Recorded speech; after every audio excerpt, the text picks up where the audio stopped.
So, Rocket League finally decided to add Lightning McQueen to the game. Now, I went through a couple of stages when it came to this release. At first, like a lot of the community was saying, I was going to be very mentally strong and not buy it at all. Then I figured that I would buy it and just make the same video I always do with new cars, where I use it for like 2 games, then put it in my garage and never touch it again. Then I saw that the bundle was $25, and I figured that if I was going to spend that much on an in-game item, I might as well get my money's worth out of it as much as possible. So instead, I decided that I was going to spend an entire week in the Lightning McQueen car, so I can confirm, without a shadow of a doubt, just how good it is.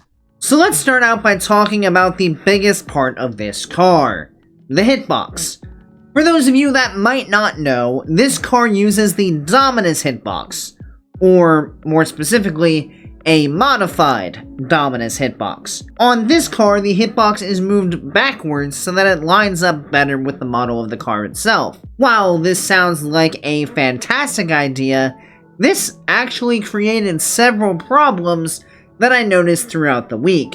You might think the biggest issue with having the hitbox pushed back may be in the 50-50 department. Obviously, if the hitbox is further back, it may allow opponents to gain an advantage in challenges. I honestly didn't see any major struggles in 50-50s other than my normal struggles, so nothing led me to believe that that was a huge problem. No, instead there were actually much bigger problems. Things like not getting the touches I wanted with either the direction or the power, messing up recoveries to the point that I felt like I was a flopping fish on the field, consistently missing boost pads, which slowed down my pace of play tremendously, and, for whatever reason, I backflipped when attempting to double jump way more often in this car, and I honestly have no idea why. Now that we know what a lot of the general issues were, let's talk about them a little bit more in detail. Particularly the issues revolving around the consistency of touches, missing boost, and recoveries, as these are all things that I believe the wonky hitbox impacted the most. First off, let's talk about picking up boost pads. We all struggle with this fairly consistently, go to pick up a boost and just drive right on by it, and then you have the great question of, do I waste time and go back for this thing and put myself even further out of position, or do I just try to defend with the measly 12 boost that I have? Whatever you decide, you are still putting yourself at a disadvantage, which means missing boost is one of the worst things you can do. I don't know what it was with this car, but I just couldn't figure out exactly how to pick up boost pads in the most efficient way. It seemed that when I was going for one of the full boosts, I would miss them completely way more often, and this ended up causing a lot of problems. Despite using the car for an entire week, I never even saw any improvements in this department. Then we have to talk about recoveries.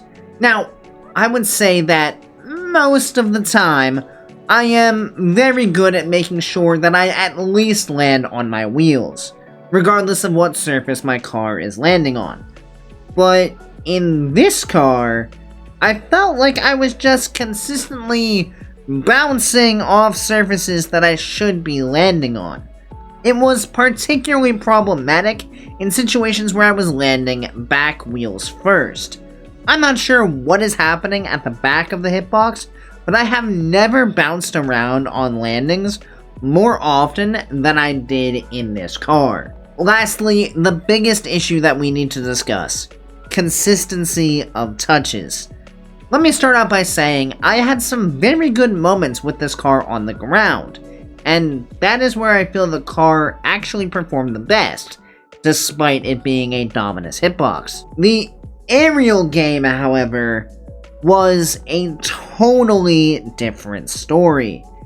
As soon as I attempted to make any touch in the air, I just felt like a flying rock.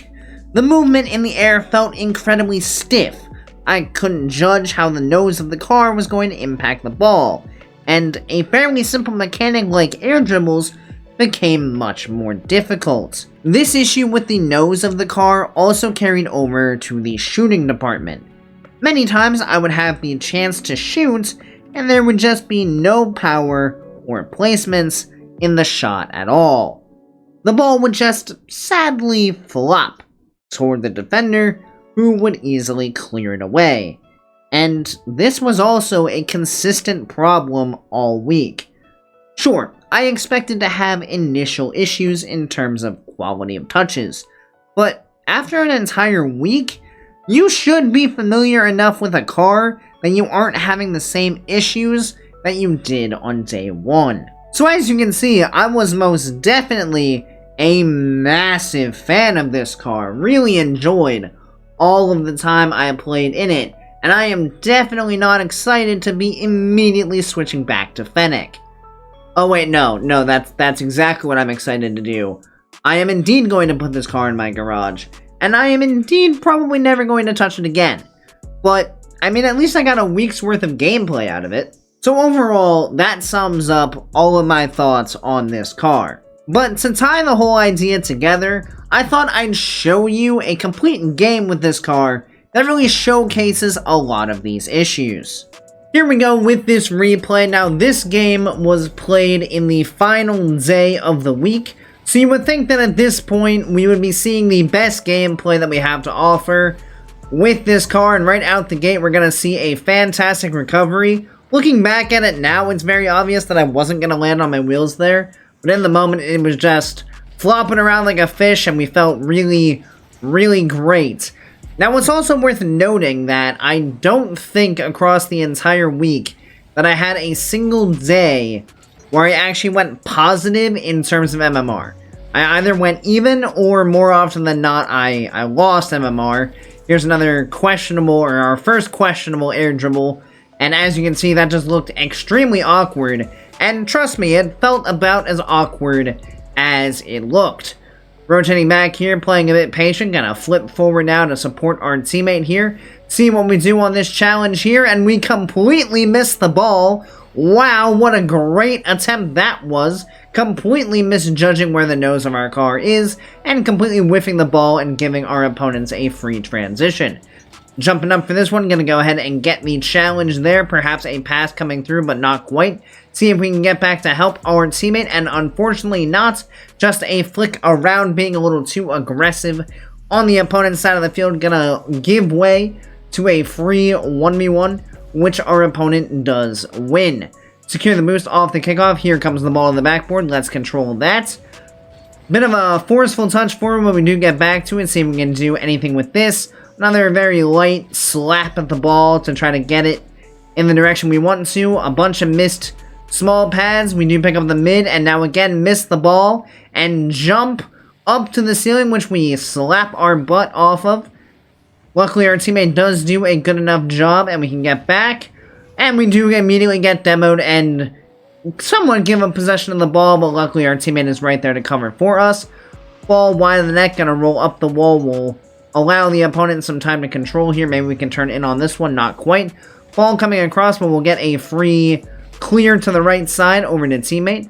Bit of a sloppy recovery from us once again in terms of moving upfield. And wow, what a rocket of a shot that was. That is a prime example of just how we weren't vibing with the hitbox in terms of being able to put power on our shots towards the nets. Right there was a great example as we just kind of lightly slapped it forward. Here's another pretty good example as that ball just has no power on it despite it being placed well to the back post. Not much that we can do when we shoot it that lightly. Open net, and wow, what a great shot. We have had a couple absolute bangers in the first half of this game, and wall dashing to try to recover and nailing our face off the post is again a great idea. So you can already see our lack of consistency in shooting, or I guess in this game it has been very consistent, just consistently bad, which is not really what you want to see. Teammate has an opportunity here. Let's see what he can do. Ball pops up. We can go up and get a challenge here. Ball is going to drop down right in front of the net. Luckily, teammate does cut over and ties the game up. Fantastic stuff from him, gonna put us right back in it. Tie game. Interesting kickoff from us as we end up getting delayed kickoff by the opponent. We do make it work though. Another poor recovery on the wall here is gonna mean we're slow to this ball. Teammate should have touch though. He does get bumped, so we'll play that ball out to the side. Picking up the boost here, gonna try to get in front of this. We do indeed. Another sloppy recovery on the ground, just turns sideways. Means we don't maintain any of our speed. Ball off the backboard here though. We're gonna go ahead and get the clear out. Avoid the bump and then try to get back in front of this, except for the fact that we don't know how to land currently. So we again just drive out of the way of the ball and give way to a very dangerous counterattack. Luckily, our teammate bails us out. Gonna steal the boost from our teammate here, but let's see if we can utilize this space. Cut around 1, cut around 2, open shot if our teammate gets here. And indeed they do, and that is the lead for us. So as you can see there, exactly what I was kind of talking about with the ability this car has to be solid on the ground. Couple cuts around and we have an open net for our teammate, but that's about the only thing that I felt this car could do relatively well. Everything else just felt very awkward all the way around. Trying to utilize space here, gonna get absolutely dunked out of the way by our opponents. Ball up in the air, a very interesting looking aerial as well to get a touch on that one. Gonna cut over off the wall to make sure they can't get the clear out. Pick up some boost pads here. We do get bumped, but we can rotate back. Not a problem at all. Teammate gets beat. Gotta be ready for this shot here. Can go up and make the save. And another fantastic recovery inside the net. Be ready for the next shot. There it is. Just 15 seconds to go now. Want to hold on for the end of this game. Teammate gets a great clear. Should allow us time to just maintain our lead. But now we do have a bit of a dangerous situation. Luckily, the flick is nowhere to be found, and we do get the touch over the top of the final defender, and this ball is just gonna fall to the ground. Despite getting the win in that game, overall, you can kind of see that I didn't feel all that smooth in my gameplay. Especially in the air, things felt very rough. On the ground, I actually thought things were pretty good, but as soon as that ball went into the air, which you tend to do a lot of in the higher ranks, everything kind of went downhill. So at this point, I'm going to be happily switching back to a Fennec, away from the Lightning McQueen car, and I'll probably never touch that car again. So that'll completely sum up my thoughts on the Lightning McQueen car. I'm glad it's finally in the game, but not one that I'm really going to be going back to. Of course, I do hope you guys enjoyed this video. If you did, make sure you click that subscribe button right down below, so you make sure you don't miss any future Rocket League content. Additionally, if you'd like to be more involved in this community, please consider joining my Discord, link down in the description. So thank you everybody so much for watching, I hope you have a great rest of your day, and I'll see you next time. See you later, guys.